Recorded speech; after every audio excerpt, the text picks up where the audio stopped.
Hello everybody, मैं doctor Taufiq Hussain, associate professor in higher education. आज हम सिखिज़्म के विषय में चर्चा करेंगे, सिख धर्म के विषय में। सॉरी, जैसा कि आप जानते हैं कि सिख धर्म का उदय 16वीं शताब्दी में हुआ और इस धर्म के संस्थापक है वो गुरु नानक देव जी को माना जाता है। जैसा कि आप जानते हैं कि भारत एक बहुधर्मी राष्ट्र है और यहाँ विभिन्न धर्मों, न केवल विभिन्न धर्मों का जन्म हुआ अपितु सभी धर्मों को सम्मान की दृष्टि से वह देखा जाता है। और जहाँ तक सिख धर्म का प्रश्न है, ये विश्व के 6 प्रमुख धर्मों में से एक माना जाता है। और जैसा कि मैंने बताया कि इसका संस्थापक है वो गुरु नानक देव जी थे और इस धर्म में गुरुओं का काफ़ी महत्व है।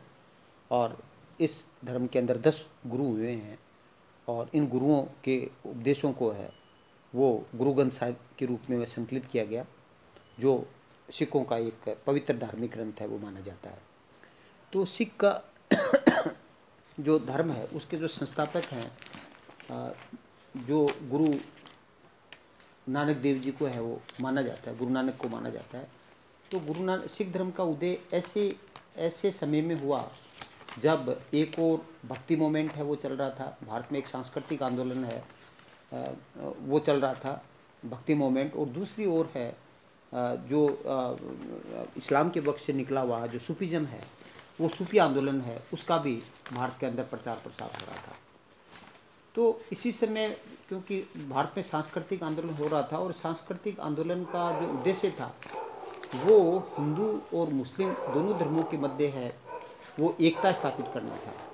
और हिंदू और मुस्लिम दोनों धर्मों में जो रिचुअल्स थे, जो बाह्य आडंबर हैं, जो बेकार के जो आडंबर आ गए थे, और उसके कारण से हिंदू मुस्लिम दोनों धर्मों के अंदर जो आपसी दूरियां पैदा हो रही थी, उन दूरियों को समाप्त करने के लिए है, उन दूरियों को ख़त्म करने के लिए है वो ये सांस्कृतिक आंदोलन है वो चलाए जा रहे थे। और इन दोनों सांस्कृतिक जो आंदोलन है उन आंदोलनों को है वो जनता से है वो काफ़ी सहयोग भी है वो मिल रहा था।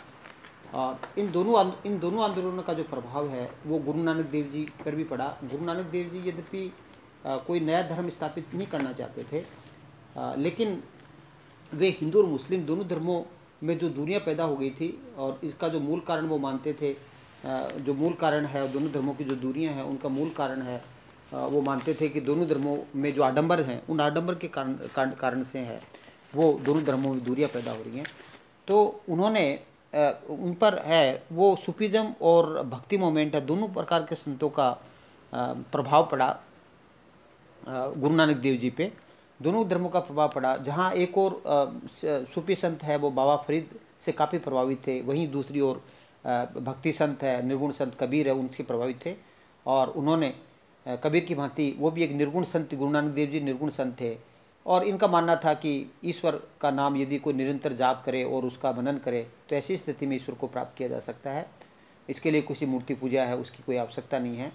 और गुरु नानक देव जी का मानना था कि ईश्वर की भक्ति के लिए है वो गृहस्थ जीवन बाधक नहीं है, अर्थात वो पलायनवाद के विरोधी थे कि वो इसके लिए गुरु का निर्देशन, जैसे भक्ति मोमेंट में भी गुरु और सूफीज़म में भी गुरु का महत्व था, तो गुरु के निर्देशन के अंदर है, निर्देश प्राप्त करके निर्देशन के डायरेक्शन के अंदर है वो ईश्वर को प्राप्त है वो किया जा सकता है। गुरु नानक देव जी ने बिना किसी जाति व जैसे भक्ति मोमेंट और सूफी संतों ने जैसा किया उसी प्रकार से बिना किसी भेदभाव के गुरु नानक देव जी ने वो निम्न जाति के लोगों को और इसके साथ साथ मुसलमानों को भी अपना शिष्य बनाया। और हिंदू मुसलमान दोनों के अंदर है वो जो धार्मिक और सामाजिक एकता स्थापित करने का प्रयास किया। ये जो गुरु नानक देव जी कर्म और पुण्यजन्म के सिद्धांतों में विश्वास करते थे, उनका मानना था कि जैसा व्यक्ति कर्म करता है वैसे ही उसके अनुसार उसका पुण्यजन्म है वो होता है। और इन्होंने अपना जो संदेश है वो भी आप जानते हैं कि गुरुमुखी जो जो जो जो साधारण लोगों की भाषा थी उसके अंदर है वो अपने उपदेश है वो दिए। तो गुरु नानक देव जी है उसके गुरु नानक देव जी के जो पश्चात है वो गुरु अंगद है वो दूसरे गुरु बने। और इन्होंने एक तरह से क्या है कि जो पंगत जो परंपरा है उसको प्रारंभ किया। गुरु नानक देव जी के बारे में जैसे आपको हमें ये भी जानना चाहिए कि गुरु नानक देव जी का जो जन्म है वो 1469 के अंदर है। वो ननकाना साहब जिसको तलवंडी कहा जाता है पाकिस्तान में है, वहाँ पे खत्री परिवार में हुआ। और इन्होंने एक सिख धर्म के लिए एक दो नई परंपरा जारी की, जिसको संगत और पंगत कहा जाता है। संगत का मतलब बुद्ध जो गुरुओं के जो संदेश है उनको आम लोगों तक पहुंचाना, और पंगत का मतलब निःशुल्क भोजन, जिसको लंगर कहा जाता है। तो ये प्रथा शुरू की, और गुरु नानक देव जी ने मक्का की भी यात्रा की, और वहाँ उनका अच्छा स्वागत हुआ। इसका मतलब दूसरे धर्मों के अंदर भी इनकी पहचान थी, जो कि उनका सेकुलर दृष्टिकोण है वो दर्शाता है। और करतारपुर के अंदर, पाकिस्तान के अंदर 1539 में इनका देहांत हो जाता है। और इसके पश्चात है, जैसे मैंने बताया कि गुरु अंगद है जी है, वो जिनको लेना भी कहा जाता था, वो गुरु बनते हैं। और इन्होंने क्या किया कि जो ये कहना चाहिए कि जो लंगर व्यवस्था है उसको स्थायी किया, और आज भी है जो लंगर व्यवस्था सिखों की एक अद्भुत व्यवस्था मानी जाती है, वो निर्बाध रूप से है वो जारी है। और तीसरे जो जो जो गुरु थे वो गुरु अमरदास जी थे, जो अकबर के समकालीन थे। और इसके पश्चात है चौथे गुरु रामदास जी बने, जो अमरदास जी के दामाद थे। और इन्होंने अमृतसर, इनके समय में अकबर है वो उनसे काफ़ी प्रभावित था, इनकी सादगी से, सरलता से। और ऐसी स्थिति में अकबर ने 1570 में गुरु रामदास जी को वो 500 बीघा ज़मीन दी, एक धार्मिक अनुदान के रूप में। और गुरु रामदास जी ने यहाँ मंदिर और एक सरोवर का, एक तालाब का निर्माण करवाया। तो हमें ये जानना चाहिए कि जो पहले के प्रारंभ के जो तीन जो गुरु थे, गुरु नानक देव जी है, अंगद है और अमरदास जी हैं, वो एक प्रकार से क्या है कि साधु का जीवन व्यतीत करते थे, सरल जीवन व्यतीत करते थे। लेकिन रामदास जी ने क्या है कि साधु का जीवन त्याग करके एक तरह से वैभवपूर्ण जीवन जीना उन्होंने प्रारंभ कर दिया। और लेकिन फिर भी अकबर उनसे काफ़ी प्रभावित था, उनकी विद्वता से, और अकबर प्रभावित होकर उनको 500 बीघा वो ज़मीन है वो देता है। इसके पश्चात जो सिखों के जो पांचवें गुरु हैं वो गुरु अर्जुन देव जी बनते हैं, और ये अकबर के समकालीन थे। और इनके समय के अंदर गुरु पद है वो एक वंशानुगत हो जाता है, हायरार्की हो जाता है। और इन्होंने जो श्रवण मंदिर है उनका निर्माण 1589 में करवाया, और आदि ग्रंथ है उसकी आदि ग्रंथ का संकलन किया, जिसके अंतर्गत गुरु अर्जुन देव जी ने अपने पूर्व के 4 जो संत थे, जो गुरु थे, गुरु नानक देव जी, अंगद और अमरदास और गुरु रामदास जी, इनके विचारों को और अपने जो उपदेश हैं इन पांचों के उपदेशों को संकलित कराया, जिसको आदि ग्रंथ कहा जाता है। तो 1604 में आदि ग्रंथ है, इसका संकलन किया उन्होंने, आदि ग्रंथ की रचना की। और 1606 के अंदर क्या है कि जहांगीर के साथ है इनका संबंध खराब हो जाते हैं गुरु अर्जुन देव जी के, क्योंकि जहांगीर का जो ज्येष्ठ पुत्र खुसरो है वो जहांगीर के विरुद्ध विद्रोह कर देता है, और वो विद्रोह वो गुरु अर्जुन देव जी की शरण में चला जाता है। अर्जुन देव जी मानवता के नाते गुरु जो है खुसरो को शरण दे देते हैं, और ये जहांगीर को नागवार लगी, और ऐसी स्थिति में जहांगीर है वो गुरु अर्जुन देव जी का वध करवा देता है, जो कि बहुत ही गलत कदम था जहांगीर का। एक तरह से कायराना कदम था, एक संत की हत्या करना है, बहुत ही गलत बात थी। लेकिन एक राजनीति से प्रेरित होकर के जहांगीर ये कदम उठाता है, और ऐसी स्थिति के अंदर है वो जो सिख गुरु और मुगलों के बीच में है वो एक टकराव पैदा हो जाता है, संघर्ष की स्थिति हो जाती है, जो स्वाभाविक भी थी और ज़रूरी भी थी, क्योंकि एक शासक के द्वारा एक संत की हत्या करना है वो बहुत ही गलत कदम था, बहुत ही घृणित कदम हम कह सकते हैं। और गुरु अर्जुन देव जी की बात के अंदर है वो गुरु हरगोविंद जी है वो गुरु बनते, छठे गुरु बनते हैं।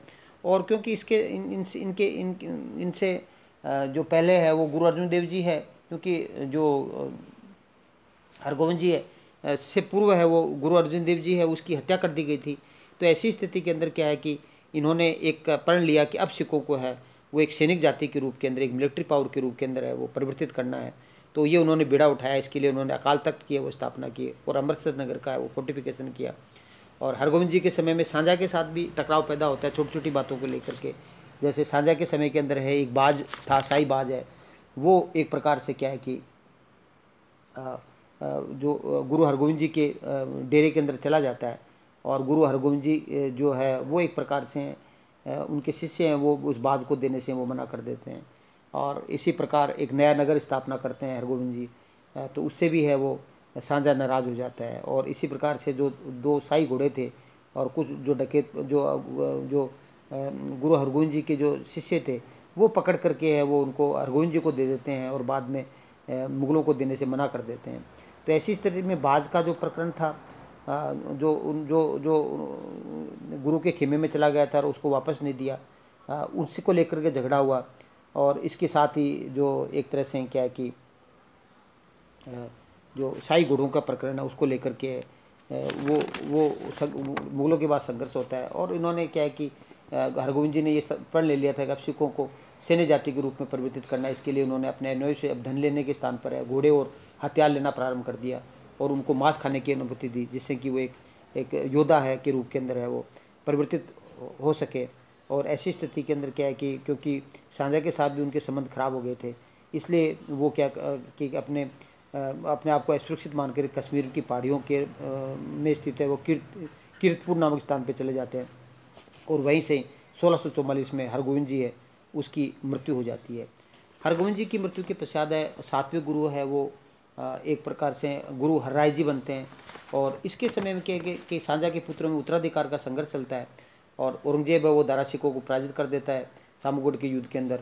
और दारा शिकोह है वो हरराय की शरण के अंदर चला जाता है। और अक्सर दारा शिकोह का हरराय जी के साथ अच्छा संबंध था जो कि औरंगजेब को है वो पसंद नहीं आया। और ऐसी स्थिति में औरंगजेब जब शासक बना तो जो हरराय जी है उस समय सिख गुरु थे तो उनको उन्होंने अपने दरबार में बुलाया। और औरंगजेब ने दरबार में आने से हरराय जी ने मना कर दिया और उन्होंने अपने पुत्र राम राय को भेज दिया दरबार में, औरंगजेब के दरबार में। तो औरंगजेब ने राम राय को अपनी ओर मिला लिया। तो ऐसी स्थिति में हरराय जी ने अपने दूसरे पुत्र हरिकिशन है उसको एक प्रकार से है वो अपना अगला गुरु बनाया।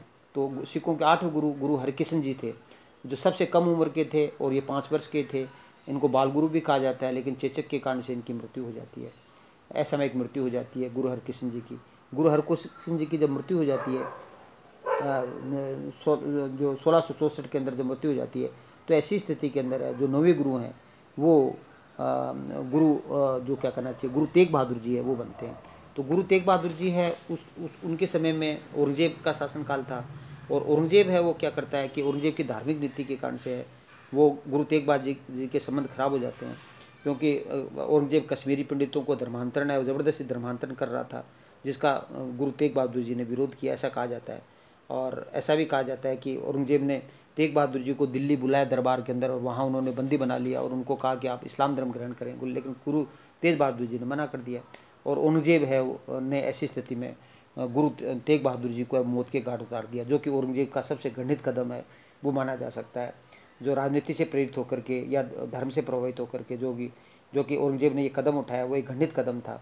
जो एक संत की हत्या करना जो जहांगीर ने कदम उठाया वैसा ही घृणित कदम है वो औरंगजेब ने उठाया जो कि गलत था। और वहाँ सिखों ने है वो चांदी चौक के अंदर है वो सिखगंज नामक है वो गुरुद्वारा है वो बनवाया जो आज भी है वहाँ पे गुरु तेग बहादुर जी का। तो गुरु तेग बहादुर जी की जब हत्या औरंगजेब ने कर दी तो उसके पश्चात है वो गुरु गोविंद सिंह जी है वो जो सिखों के 10वें और अंतिम गुरु थे वो बनते हैं। और इनका जन्म पटना में हुआ था 1666 में, इसको पटना साहिब भी कहा जाता है। इन्होंने खालसा पंथ की स्थापना की। इन्होंने ये प्रण ले लिया था गुरु गोविंद सिंह जी ने जो सिखों के अंतिम गुरु थे कि अब जो है जो गुरु के आदेशों को मानने वाले हैं वो कहीं भी जो 5 सिख एकत्रित होंगे वहाँ मैं उपस्थित हो जाऊँगा। और उन्होंने क्या किया कि सिखों को एक सैनिक संप्रदाय में परिवर्तित करने का पूरा प्रयास किया। और इन्होंने सिखों के पुरुषों के लिए सिंह शब्द और सिंह सरनेम और महिलाओं के लिए कौर सरनेम की परंपरा वो प्रारंभ की। और इन्होंने पंचकंकार की प्रथा भी प्रारंभ की, जिसके अंतर्गत प्रत्येक सिख को है जो केस है, कंगा है, कड़ा है, कच्छा है, कृपाण है, ये 5 चीज़ें रखनी उनके लिए अनिवार्य कर दी जो कि उनकी पहचान थी। और इनके पश्चात है वो इन्होंने गुरु पद को समाप्त कर दिया। और उन्होंने कहा कि इन्होंने गुरु ग्रंथ साहब का संकलन किया, जिसके अंतर्गत गुरु गोविंद सिंह जी से लेकर के गुरु नानक देव जी के तक के 10वें गुरु और भक्ति संत और जो सूफी संत है उनके विचारों का संकलन है वो किया गया है। तो इन्होंने कहा कि अब गुरु है वो पद समाप्त हो गया है और अब गुरु ग्रंथ साहब ही है। तो गुरु ग्रंथ साहब है उसके वही आपका लौकिक और आध्यात्मिक वो मार्गदर्शक है। तो इसके बाद सिखों ने है वो गुरु ग्रंथ साहब को भी एक जीवित गुरु के रूप में माना और उनको वैसी इज्जत देते हैं जैसे एक जीवित गुरु को दी जाती है। उसी प्रकार से उनकी सार समार है वो की जाती है गुरु ग्रंथ साहब की। उनके और उनके उपदेशों को है वो भली भांति है उसी प्रकार से सिख है वो उनका पालन करते हैं, जो उनकी सिखों की एक बहुत महत्वपूर्ण विशेषता वो मानी जाती है। बड़ी शिद्दत से है वो न केवल भौतिक रूप से गुरु गोविंद साहब के का आदर करते हैं, अपितु उनमें निहित जो उपदेश है उनका पालन भी है वो सिख लोग हैं बड़े शिद्दत से करते हैं, जो कि एक नायब बात है, एक विशिष्ट बात है विश्व के अंदर है। तो 1707 के अंदर क्या है कि औरंगजेब की मृत्यु हो जाती है, और 1708 के अंदर है क्योंकि औरंगजेब की मृत्यु के बाद में बहादुर शाह शासक बनता है, और बहादुर शाह के है वो गुरु गोविंद सिंह जी के थोड़े अच्छे संबंध, मेल मिलाप की नीति उन्होंने बहादुर शाह ने अपनाई। इससे क्या है कि अफगान युवक है वो नाराज़ हो जाता है, और अफगान युवक है वो एक तरह से जो नादेड़ नामक स्थान पर है वो इन पे छुरा घोंप देते हैं। बाद में 1708 के अंदर है वो सॉरी अफगान के जो पठान था, एक पठान था, अफगान या पठानी की बात है, तो उन्होंने उसकी जो हत्या है वो कर देता है, और इस प्रकार है वो 10वें गुरु है उनका भी अंत हो जाता है। और इसके पश्चात सिखों का जो नेतृत्व है वो गुरु गोविंद सिंह का शिष्य बंदा बहादुर है, जिसको सच्चा पातशाह कहा जाता है, वो नेतृत्व करता है। लेकिन 1715 में फर्रुख सिंह के शासनकाल में उसकी भी हत्या कर दी जाती है। और इसके पश्चात आप जानते हैं कि सिख धर्म दो भागों में विभाजित हो जाता है बंदा बहादुर के बाद में, एक बंदई एक सत खालसा, और 1721 में दोनों के मध्य है वो एकता स्थापित हो जाती है। और फिर मोहम्मद शाह के शासनकाल में 1726 के अंदर है वो पंजाब का गवर्नर जकरिया खां था, जिन्होंने सिखों पर काफ़ी अत्याचार किए। और उसके बाद में 1739 में जब नादिर शाह का पंजाब पे आक्रमण होता है, और 1748 के अंदर है वो जो सिख है वो दल खालसा में स्थापित हो जाता है, 11 जत्थों में विभाजित हो जाता है दल खालसा, और जिसको मिसल कहा जाता है। और इन मिसलों ने है वो जो अब्दाली का जो आक्रमण हुआ हमेशा अब्दाली, उसका दृढ़ता से इनका मुकाबला किया। और उसके पश्चात जो एक मिसल सुरकचिया मिसल थी, उसका जो प्रमुख था रणजीत सिंह है, वो एक प्रकार से है वो एक सिखों की एक शक्तिशाली राज्य की स्थापना करता है। इस तरह से सिख धर्म है न केवल एक धर्म की स्थापना की, अपितु रणजीत सिंह ने है वो एक शक्तिशाली सिख राज्य की स्थापना करने में भी सफल रहा। तो इस प्रकार सिख धर्म के लिए हम कह सकते हैं कि जहाँ एक और ये वेदांत दर्शन से प्रभावित था, वहीं दूसरी ओर ये इस्लामी रहस्यवाद है, मुस्लिम रहस्यवाद है, उससे भी प्रभावित था। तो लेकिन दोनों से प्रभावित होने के बावजूद भी हम कह सकते हैं कि सिख धर्म अपने आप में एक विशिष्ट धर्म है, और इसके फॉलोअर भी अपने आप के अंदर विशिष्ट माने जाते हैं, जो कि अपने धर्म का पालन है बड़े अनुशासन से है वो करते हैं। तो थैंक यू। जय हिंद, जय भारत।